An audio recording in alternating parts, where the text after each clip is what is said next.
Welcome to one of the most disturbing cases recorded in the history of Baton Rouge, Louisiana. Before we begin, I invite you to leave in the comments where you're watching from and the exact time at which you're listening to this narration. We are interested in knowing to which places and at what moments of the day or night these documented accounts reach.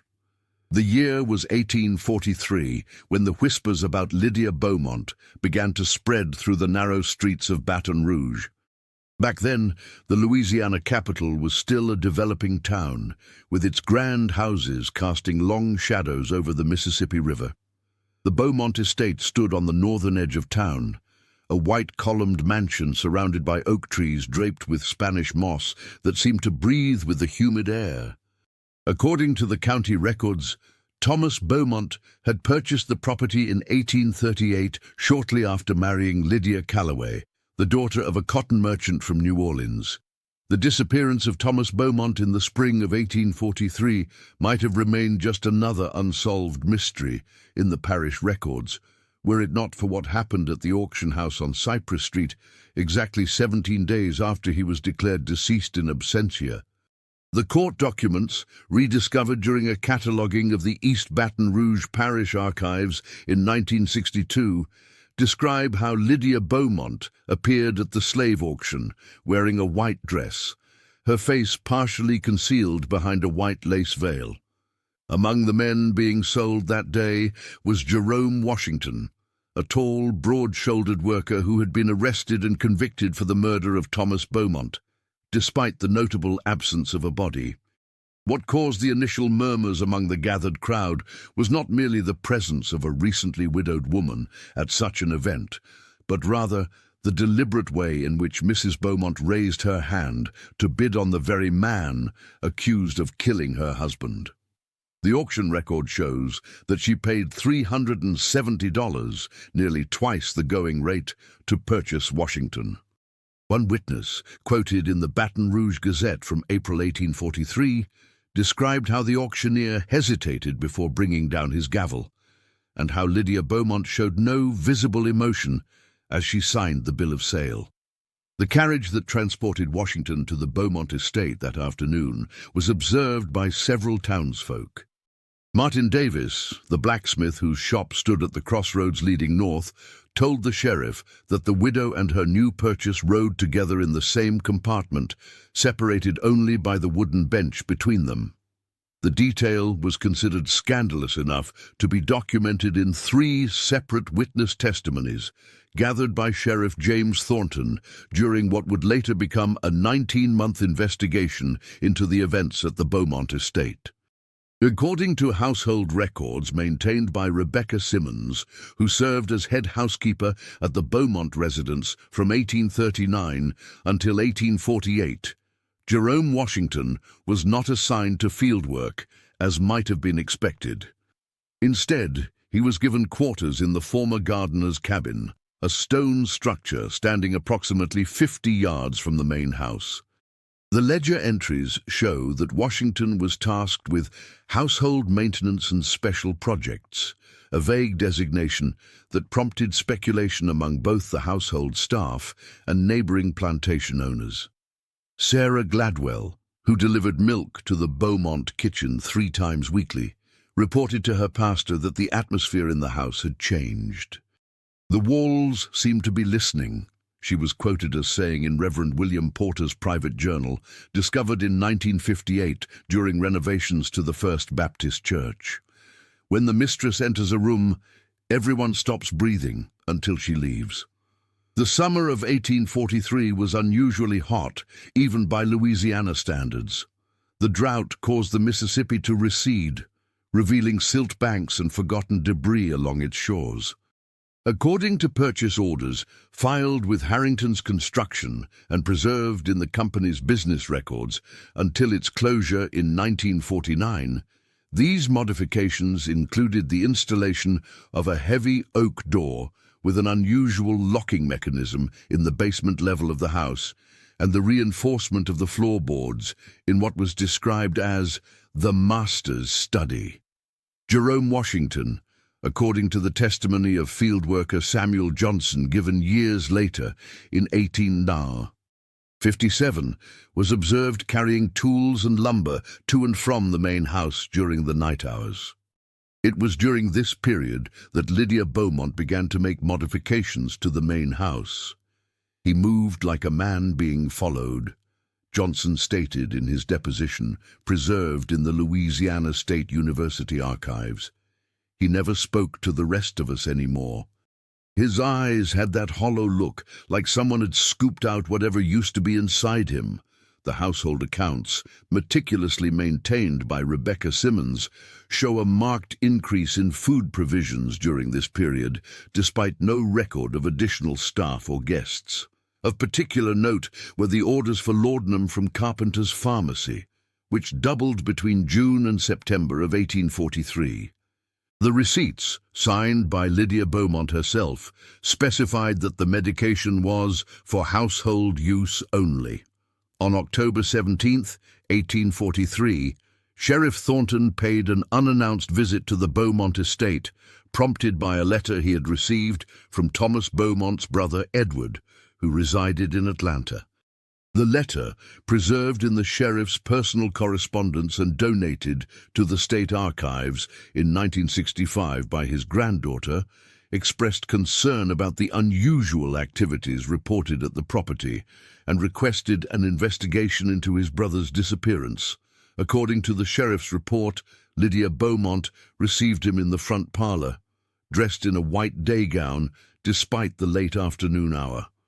She offered no resistance when informed of the purpose of his visit and permitted him to inspect the grounds, including the newly modified areas of the house. The report notes that Jerome Washington was present during this inspection, standing silently behind Mrs. Bowmont as she led the sheriff through the rooms. Sheriff Thornton documented finding nothing suspicious, though he noted that the basement door was locked and that Mrs. Bowmont claimed to have misplaced the key. What the official report does not mention, but was later revealed in Sheriff Thornton's private journal, was his observation of a peculiar sound coming from behind the basement door, what he described as a rhythmic tapping, like fingernails against wood. When questioned, Mrs. Bowmont attributed the sound to water pipes installed during the recent renovations. The journal entry concludes with Thornton's personal observation. "I cannot shake the feeling that Mrs. Bowmont was standing precisely where she needed to be to ensure I would not linger near that door." Throughout the autumn of 1843, the behavior of Lydia Bowmont drew increasing attention from the community. Church records from St. Joseph's Parish note her absence from Sunday services for 14 consecutive weeks, an irregularity significant enough to prompt a visit from Father Michael Collins in early December. His account of the visit, documented in parish records, describes finding Mrs. Bowmont in a state of unusual animation, pacing the length of her drawing room while discussing plans for expanding the estate's lands to the west. When Father Collins inquired after her spiritual well-being and the matter of her extended absence from church, she reportedly replied, "I have made my own arrangements with God, Father. He and I understand each other perfectly now." The priest also noted the presence of Jerome Washington in the adjoining room, close enough to overhear the entire conversation, yet never acknowledging the visitor's presence. As 1843 drew to a close, several neighboring properties reported unusual occurrences. The diary of Elizabeth Montgomery, wife of the adjacent plantation owner, contains entries describing lights moving in the Bowmont grounds long after midnight, and the sound of digging coming from the direction of the old oak near their north field. Most disturbing was her entry from December 27th, where she wrote, "Last night the screaming started again. William says it's just peacocks, but there have never been peacocks on the Bowmont property. Whatever makes that sound is not a bird." The winter of 1843 into 1844 brought heavy rains to Baton Rouge, causing the Mississippi to rise and flood portions of the lower-lying properties. The Bowmont estate, situated on slightly higher ground, was spared the worst of the flooding, but the excess water caused significant soil erosion around the property's northern edge.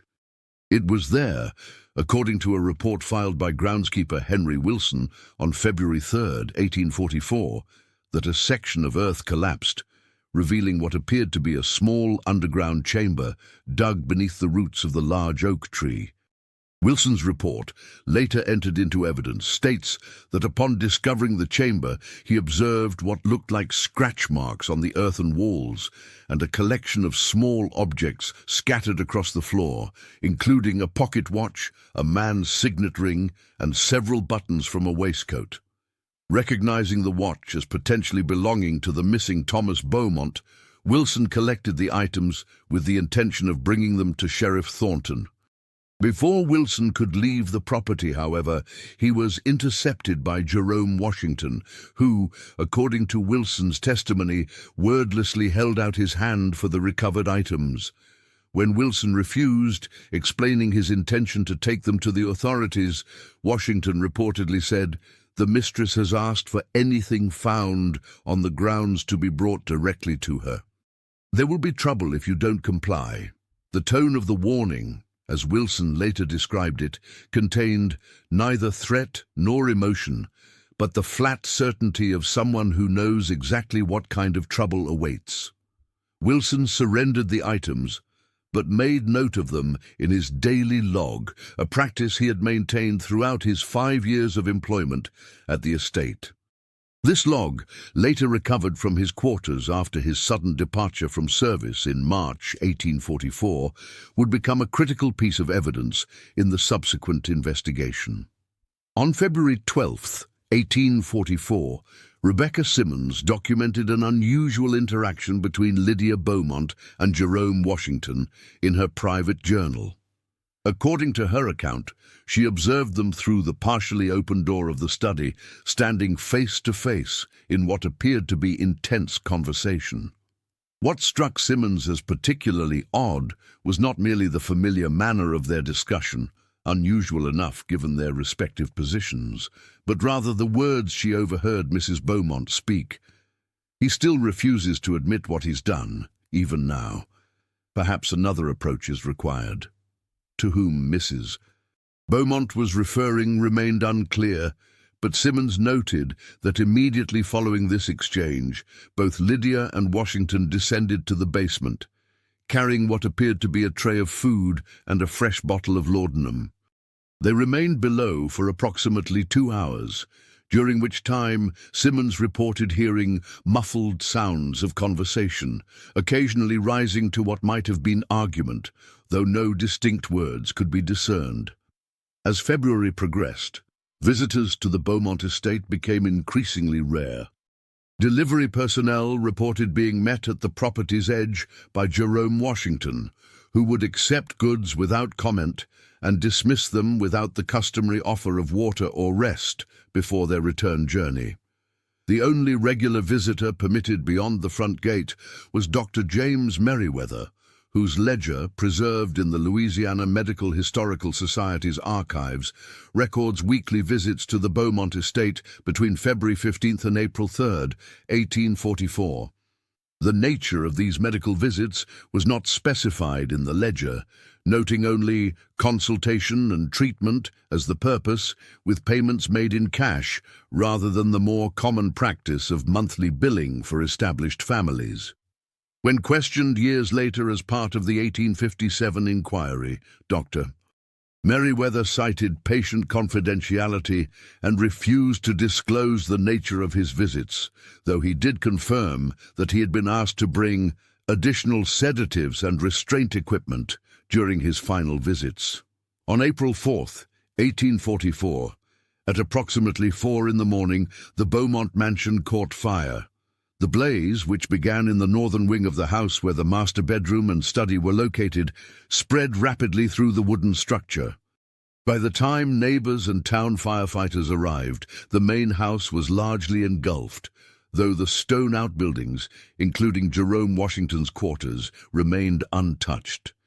The fire brigade's report, filed by Captain Thomas Reynolds, notes that upon their arrival, Lydia Bowmont was observed standing in the front garden, still dressed in her nightclothes, watching the blaze with what witnesses described as transfixed attention.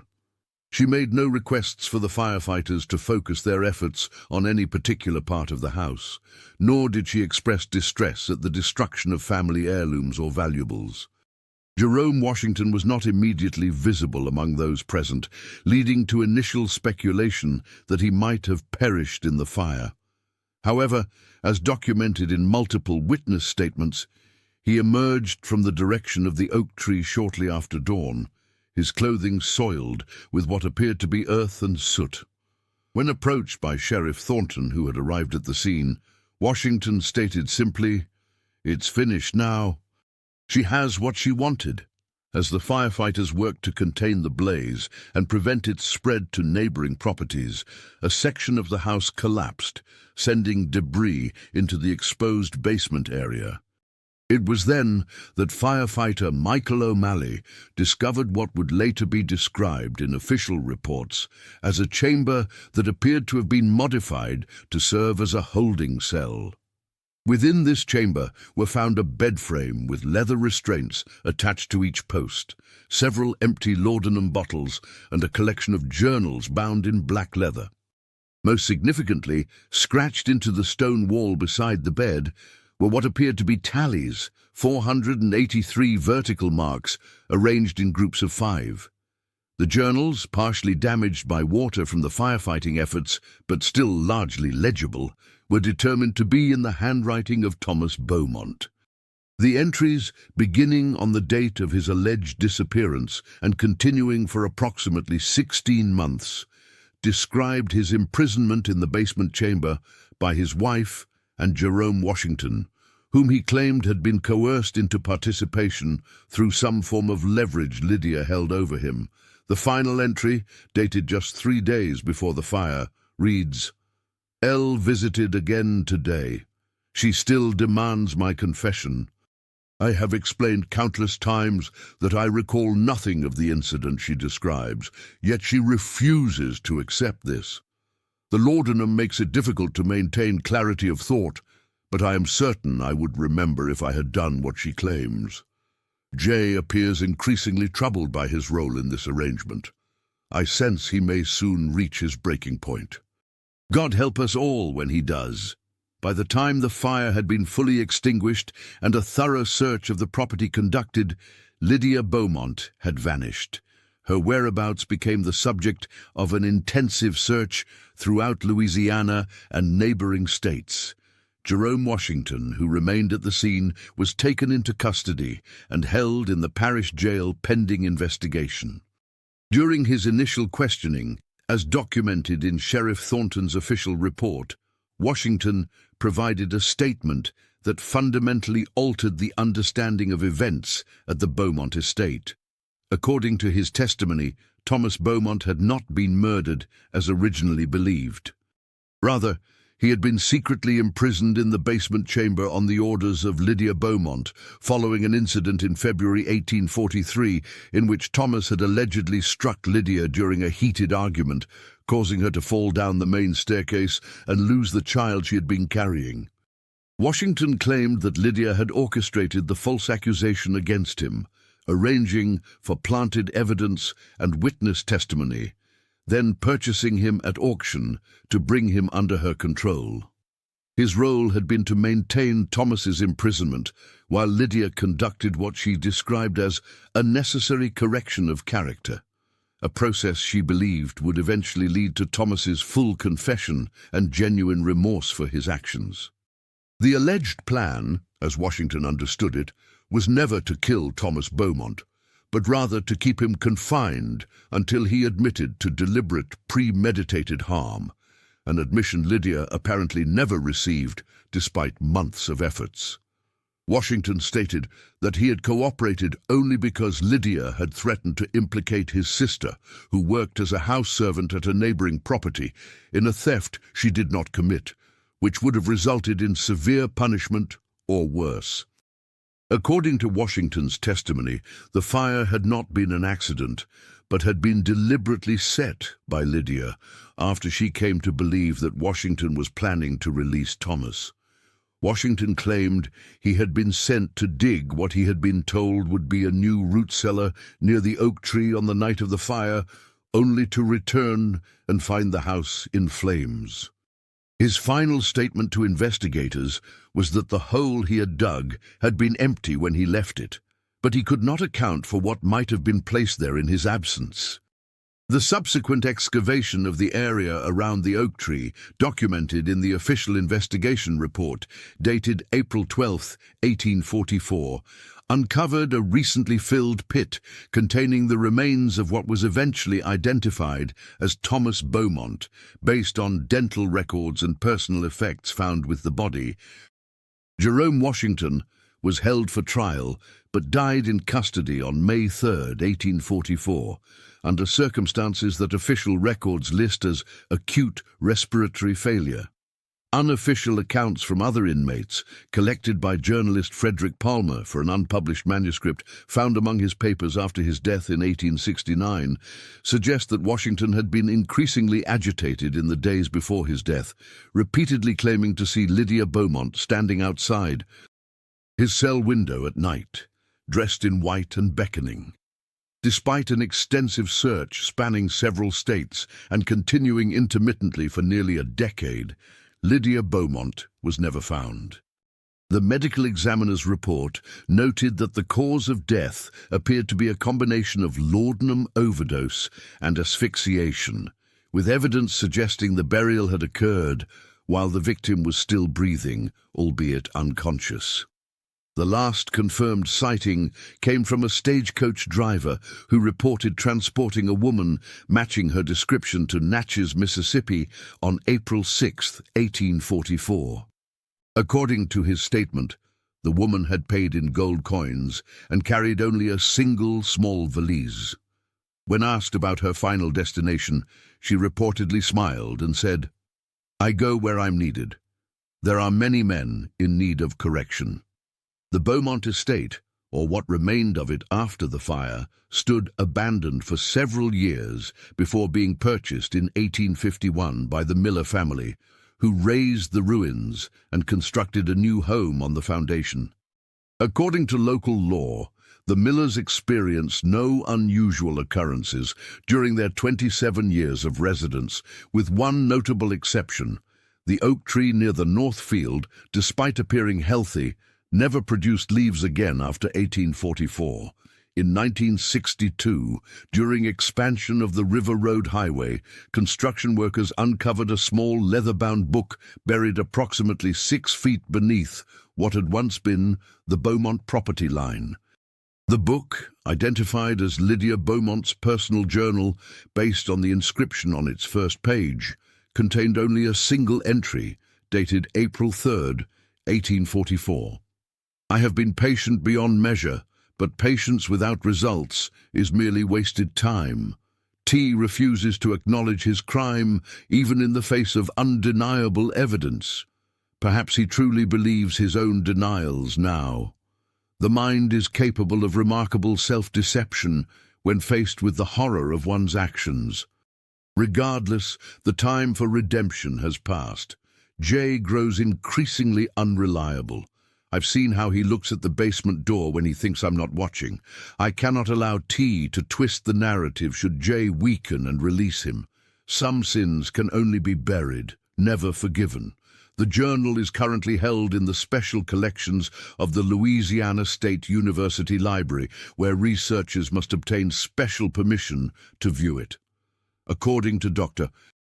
Eleanor Patterson, who analyzed the document in 1968, the handwriting changes subtly throughout the entry, beginning with Lydia's characteristic neat penmanship, but deteriorating into increasingly frantic script by the final lines, suggesting a mind in the process of fracturing under the weight of its own convictions. The precise truth of what occurred at the Bowmont estate remains subject to speculation. Some historians suggest that Thomas Bowmont may indeed have been guilty of the violence Lydia accused him of, while others proposed that Lydia suffered from a form of mental illness that distorted her perception of events. Without additional evidence, the full story may never be known with certainty. What can be verified is that on quiet nights, particularly during the humid summers when the air hangs heavy along the Mississippi, residents living near the former Bowmont property occasionally report hearing what sounds like tapping coming from beneath the ground, a rhythmic pattern, like fingernails against wood, or perhaps like someone keeping count of days in endless darkness. As recently as 1959, during particularly severe flooding that eroded sections of the old riverbank, a small white object was uncovered in the silt near where the original Bowmont dock would have stood. Upon examination, it was identified as a single ivory button, matching the description of those used on Thomas Bowmont's waistcoats. Attached to the button was a small fragment of fabric and what appeared to be a human finger bone.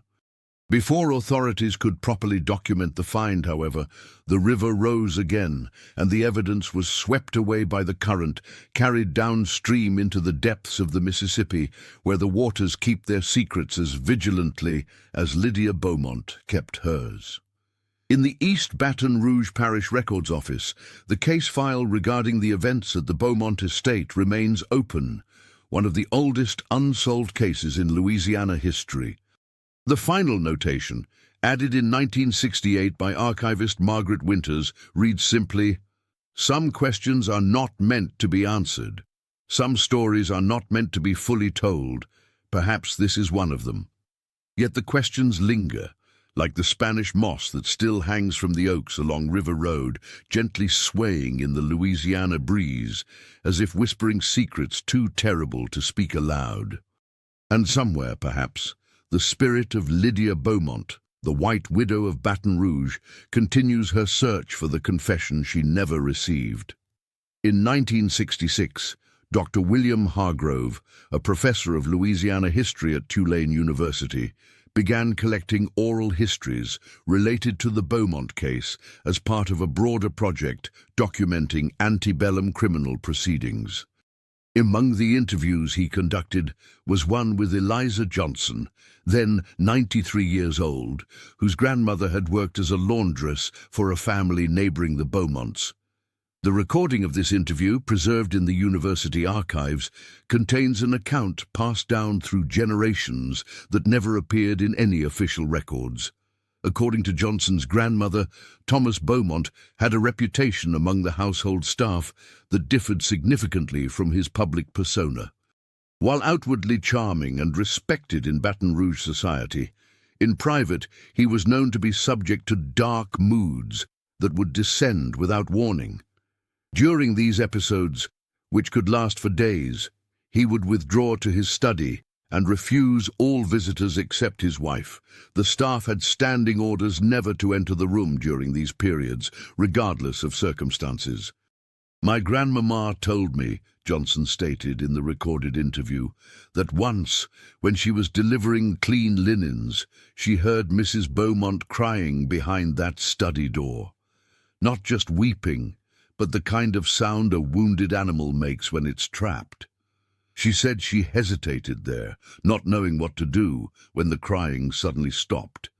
The silence that followed frightened her more than the crying had. She left the linens and hurried away, but as she reached the stairs, she heard Mrs. Bowmont's voice, very calm, saying, 'Yes, Thomas. Whatever you think is best, Thomas.' The flatness of it gave my grandmama nightmares." Johnson's account also included a detail about Lydia Bowmont that had not been previously documented. Prior to her marriage, Lydia had reportedly studied medicine informally under the guidance of her uncle, a physician in New Orleans. While women were not permitted formal medical education at the time, Lydia had developed a particular interest in the emerging field of psychiatric treatment, especially the use of isolation and controlled environments to reshape disordered minds. This information, while impossible to verify independently, adds a troubling dimension to the basement chamber later discovered on the property. In 1860, 16 years after the Beaumont incident, a woman named Eleanor Pierce opened a small private asylum for women near Natchez, Mississippi. The establishment, which operated until 1873, catered exclusively to female patients from wealthy families, particularly those suffering from what was then termed moral insanity, a diagnosis often applied to women who defied social conventions or exhibited independence deemed inappropriate for their gender. Records from the Pierce Asylum, uncovered during research for a doctoral dissertation in 1969, described the proprietress as a widow of middle years, possessed of refined manners and exceptional insight into the female temperament. More significantly, the treatment approach employed at the facility emphasized what Pierce called corrective confinement, a regimen in which patients were isolated in individual rooms and subjected to daily moral interviews designed to lead them to recognition of their perceived transgressions.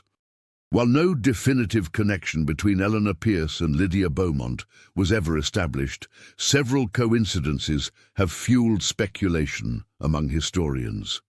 The timing of the asylum's establishment, Pierce's unexplained source of funding, and certain phrases in the facility's patient records that echo language found in Lydia's recovered journal have led some researchers to propose that Lydia may have reinvented herself following her disappearance from Baton Rouge. Most compelling is an entry in the asylum's financial ledger from October 1867, documenting a donation of $5,000 from an anonymous benefactor with the notation, "For the continuation of necessary work." Some men can only be corrected through the women they've harmed. The handwriting, while not conclusively analyzed, bears striking similarities to that found in Lydia Beaumont's journal. In 1873, the Pierce Asylum closed abruptly, following a fire that claimed the life of its proprietress.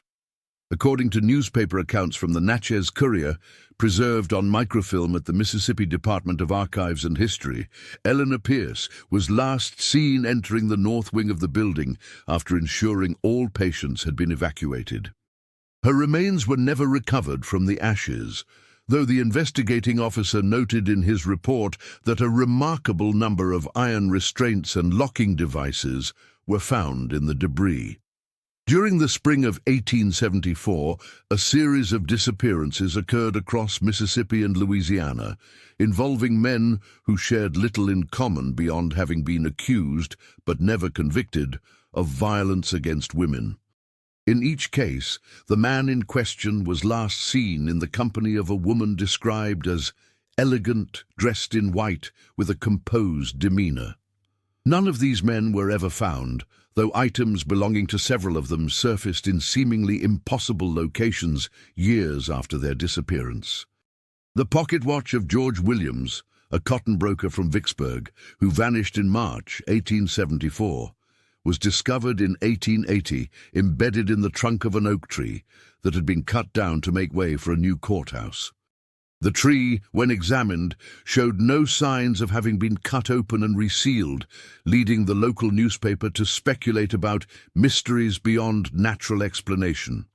Similarly, the signet ring belonging to Judge Henry Coldwater, who disappeared from his chambers in New Orleans in May of the same year, was found in 1892 inside a sealed brick wall during renovations to the courthouse. The bricklayer who made the discovery noted that the section of wall had been undisturbed since its construction in 1860, 14 years before Coldwater's disappearance. These incidents, while never officially connected to the Beaumont case, contributed to the formation of what became known in Louisiana folklore as the legend of the White Lady of Justice, a spectral figure said to seek out men who had escaped legal consequences for their crimes against women. The parallels to Lydia Beaumont's story are difficult to ignore, particularly given the consistent description of the woman seen with each of the men prior to their disappearance. In 1948, Construction workers excavating for the foundation of a new building near the site of the former Bowmont property uncovered a small metal box approximately 3 feet below the surface. Inside was a collection of objects arranged with evident care: a man's wedding band, a lock of dark hair tied with white ribbon, a folded piece of lace that appeared to be from a woman's veil, and a daguerreotype portrait of a young woman whose features, though faded, bore a striking resemblance to the only known image of Lydia Bowmont. Also contained within the box was a handwritten note, the paper yellowed with age, but the ink still legible. The text, reproduced in full in the East Baton Rouge Parish Historical Society Quarterly from winter 1949, reads, "For those who seek to understand, know this: justice wears many faces. The law is but one, and often the weakest. A woman's patience is another, quieter, but no less formidable. I have waited, I have watched, I have walked between worlds to complete what was begun here. Thomas was merely the first. There have been others since, men who believed themselves beyond consequence. Each has been given the same choice: admit and repent, or deny and remain. None has chosen wisely. Perhaps you who find this will learn from their failure. Look to the oaks when the moon is full. Count the shadows that fall where no trees stand. That number is not yet complete, nor will it be in my lifetime." The work continues through willing hands.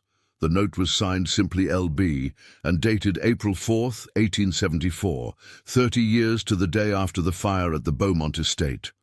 Forensic analysis conducted in 1953 confirmed that the handwriting matched samples known to be Lydia's, raising troubling questions about the note's authenticity given the 3 decades that had passed since her disappearance. The historian who examined the artifacts, Dr.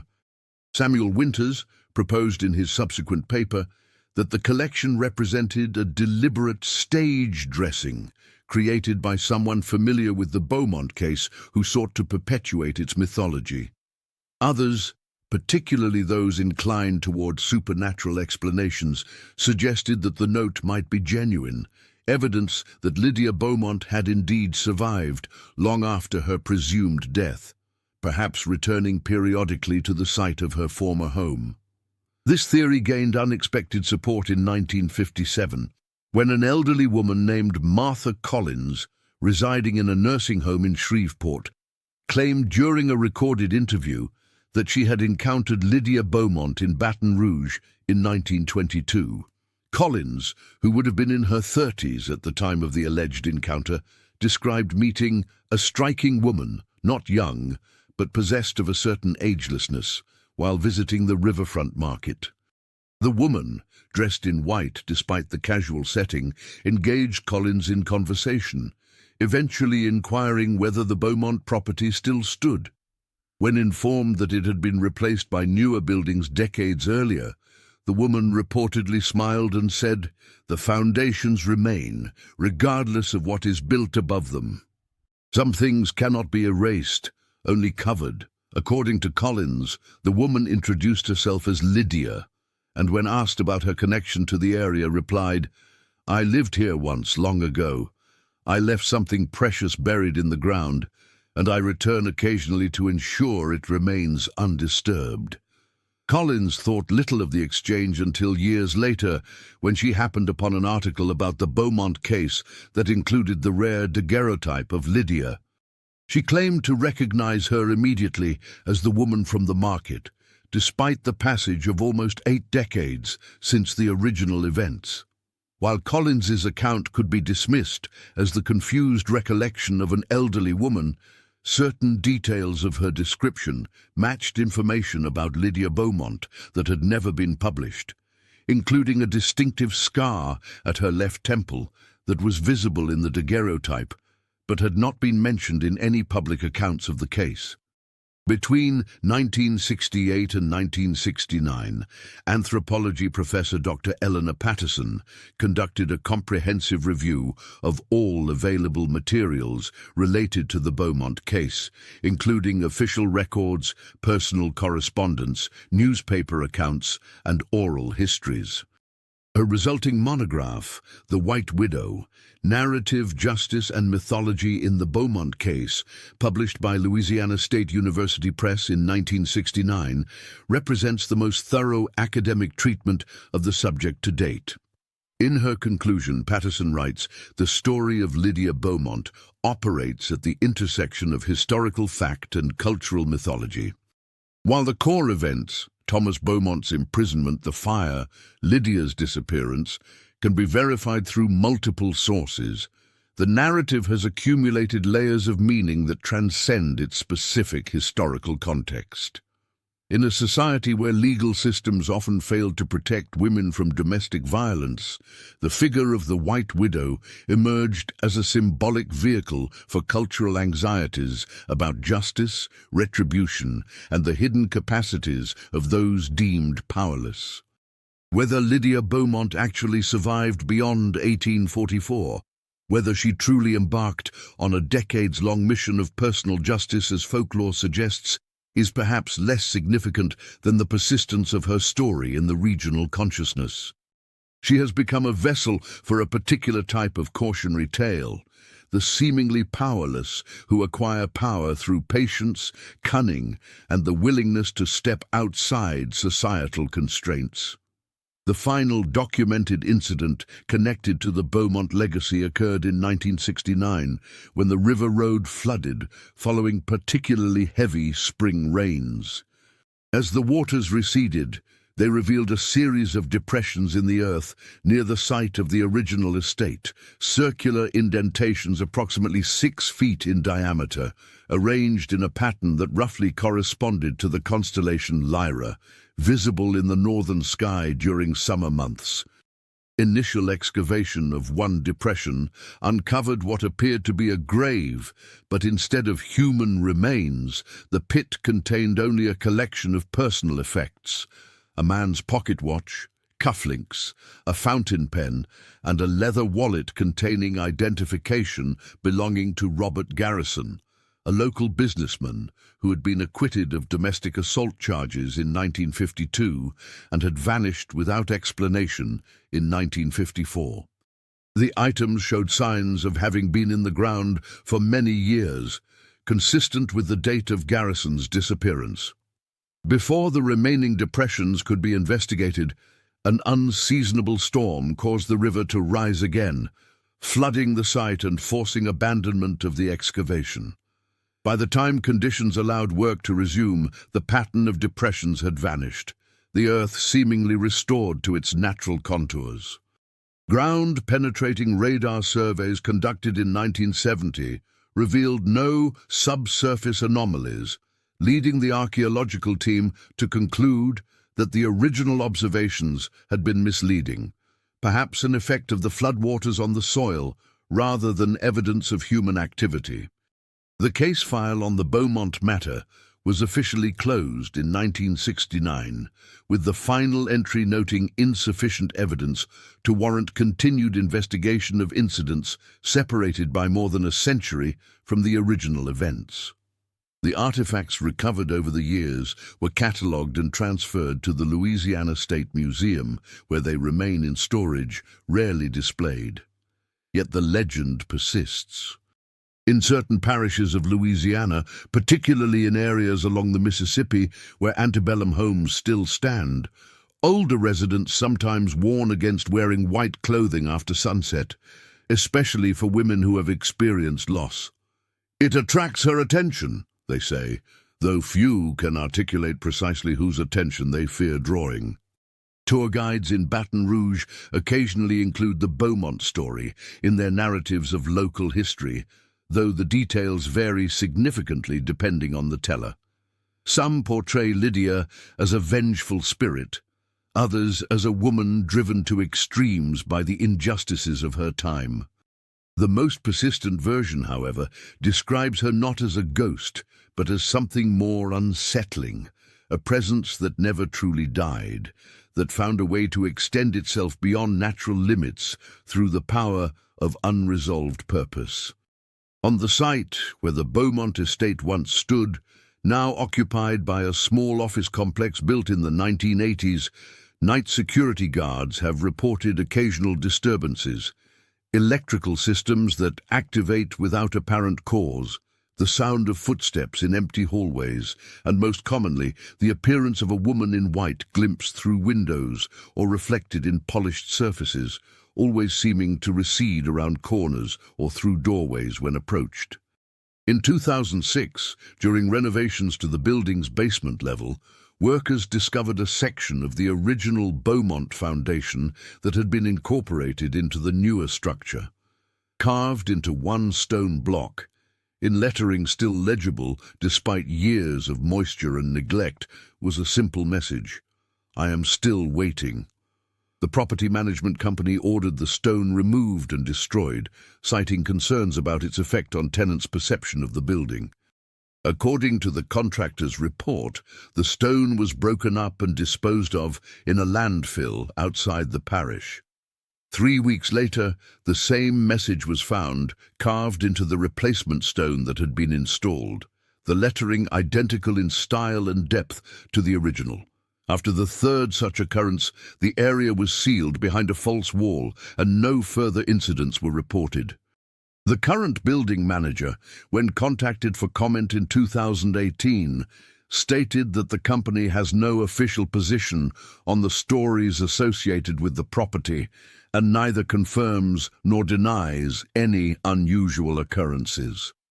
The most recent documented connection to the Bowmont case emerged in 2012, when historical researcher Dr. Marcus Jensen discovered a series of letters in the archives of Tulane University that had been misfiled for decades. The letters, analytical in tone rather than personal, discussed the theoretical basis for what Pierce termed moral reclamation through controlled environment therapy. She describes methods for creating spaces designed to focus the mind inward upon its transgressions, and techniques for guiding the subject to recognition of guilt through carefully managed isolation. Most disturbingly, the later letters outline what appears to be a systematic approach to identifying and retrieving men who had escaped legal consequences for violence against women. Pierce describes a network of female correspondents throughout Louisiana and Mississippi who provided information about potential candidates for her treatment, as well as detailed preparations for what she called extended therapy situations in locations removed from conventional oversight. The final letter in the collection, dated January 18, 1996, contains a passage that has particular resonance for those familiar with the Bowmont case. "I have come to accept, dear colleague, that some minds are impervious to correction."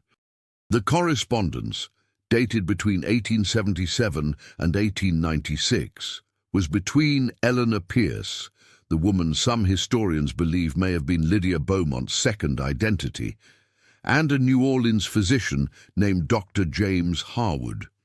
In such cases, where the subject demonstrates persistent refusal to acknowledge documented actions, more permanent containment becomes necessary. It is not a fate I prescribe lightly, but for those who would otherwise continue to harm others while escaping all consequence, it is perhaps the only fitting resolution. The letter concludes with a statement that could be interpreted either as metaphorical or, in light of the more supernatural elements of the Bowmont mythology, disturbingly literal.